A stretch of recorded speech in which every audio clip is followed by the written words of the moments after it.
welcome back to the Story Suite at Forbes. I'm Carrie Kirpin, and today I'm here with Lara Ziobro, who's a Global Vice President at Weber Shandwick. I'm so happy to have you with me today. Thank you for having me. And I'm excited about the topic that we're talking about Absolutely, today. I think it's very important. It is. It's learning to be assertive at work. So tell me a little bit about your experiences. I know in your personal life, you're very forward, you're able to be assertive, but yes. At work sometimes it was more of a challenge in your early days. Yes, absolutely. And I had an experience very early on. As a part of my undergraduate program at Mississippi State, we were required to do an internship. And as a part of that, there was an opportunity to get one of the two kind of prized internships for the program. One was at Citigroup and the other was at FedEx. Okay. And to do that, you had like an internal process to interview, to be kind of moved through the process to get those two internships. And I've always been very on top of my schedule and all of those things and making sure that I go to important things. And for whatever reason, probably the craziness of towards the end of my program, I missed like a required session that you had to go to in order to interview. Oh, no. And if you didn't go, we were told you weren't allowed to move forward. And so literally the second before I was going in to interview with Citigroup, my program director pulled me aside, screamed at me in his office and was like, "What do you think you're doing? Like you can't, you can't miss this thing, it's very important." And just like screamed at me. And it really wasn't to tell me that I couldn't go, but he was just like really disappointed. It was very poor timing. And so I was sitting there, I'm like, well, what do I do? Like if I go in, like clearly they're not going to give me this internship. It's just a waste of my time. I'm wasting their time. It just felt like I was like, am I being disrespectful? I was kind of challenged. I mean, it's the biggest interview I'd ever been on, and I was like, what do I do? And I said, you know what? Like I'm just going to go. Like they can, just turn me down. They can tell me no, but like the worst thing I can do, I think, is to not even try. So I went in.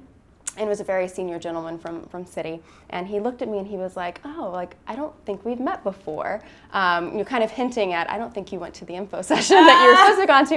And I said, "Oh, I don't know. I don't think so." And so I just sat down and we just started the interview. So you just kind of acted as if like you just went there. You were confident. You owned it. Because I was like, "How am I going to approach this?" And I was like, "I'm just gonna just proceed. I'm going to sell myself, do as well as I can, and then if at the end of the day, if he's like, she didn't go to the session, then he can just put a strike against me." And you didn't make a big deal about it. I didn't make a big deal about it. I didn't come. I'm so sorry. I was like, because what would the explanation have been? Like, I screwed up on my schedule. So I was just like, you know what? Like, I'm just going to sell me for me and just kind of play that off and, see where the chips fall. And, I got offered not only the Citi internship, but also the one with FedEx. So I got both of the opportunities. And then I ended up interning with Citi, and they kept me on full time after. So, I mean, if I hadn't have done that, and that was for me to work in Miami at the time, I was going to school in Starkville, Mississippi, which is a very small town. And so, I mean, at the time, my biggest dreams were to maybe work in Nashville or Atlanta. But instead, I ended up with this job in Miami, ended up staying on and being moved into a more senior role, and like it totally changed my career path. And obviously now I'm here in New York City working, so I would never have thought of being here, and I never would have had those doors opened up for me if I hadn't just been like, I'm just going to give this a shot.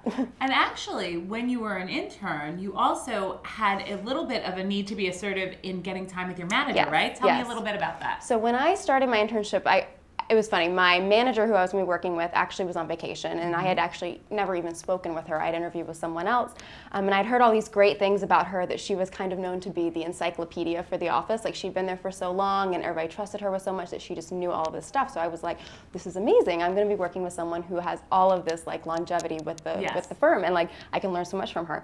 Well, finally she comes in the door, and it took me no time at all to realize that it was impossible to get time with her at all. So I was, kind of doing little things that others from the team were giving me to do, but I was getting absolutely no time in front of her to sort of learn from her or to kind of have the opportunity to grow within the role. And so I realized very quickly that she hated traffic. So what she would do is, and she was also like, she just had a lot to do. So she would come in really early in the morning, and then she would stay really late at night. So I realized, I understand the actual hours for the team was from 9 to 5:30, but I was like, if I start coming in earlier or staying later and just kind of, and I usually would do the morning, I was like, I'm just going to camp myself out in front of her door, and I'm like, not to be creepy, but I was like, that way I can make sure I'm getting time in front of her before everybody else is there competing for her attention. And so then I would come in with a list of things. I would give her updates on the projects I was doing. I would push because I had, additional time to kind of see if there were additional things that, she needed me to do, or I came to her with some ideas for additional, at the time I was doing like a manual of all of our processes and like some different things. I mean, very, very basic things as an intern, but things that became very important to the team. And so when my internship was up, I'd been there for 6 months, they actually created a role for me to stay on. Wow. It was a big deal because at the time I was interning with mainly grad students, and then there was me, who was the one undergraduate intern. So being able to not only stay on, but be the only undergraduate of the program and be the one they chose to do that was a really big deal to me. And so that was a huge opportunity, and that was something that if I hadn't have kind of pushed her for that, I would have had a totally different experience there. I mean, I would have had great experience working in a corporation, but I would have not done half of the things that I had the opportunity to get to do. So it sounds like the two lessons that you have in terms of learning to be assertive is the first one is just to have the confidence to push forward. Even if you mess up in the beginning, you miss that first interview or piece of the process, you just push forward and keep going. Absolutely. And the other one is to really find the opportunities. It's like I love how you realized that she was in early morning and that was how to get to her. So it's like looking for the ways that you can cut through in ways that others can't. Yeah, no, absolutely. Really great. Thanks for being on today. Absolutely. Thank you for having me.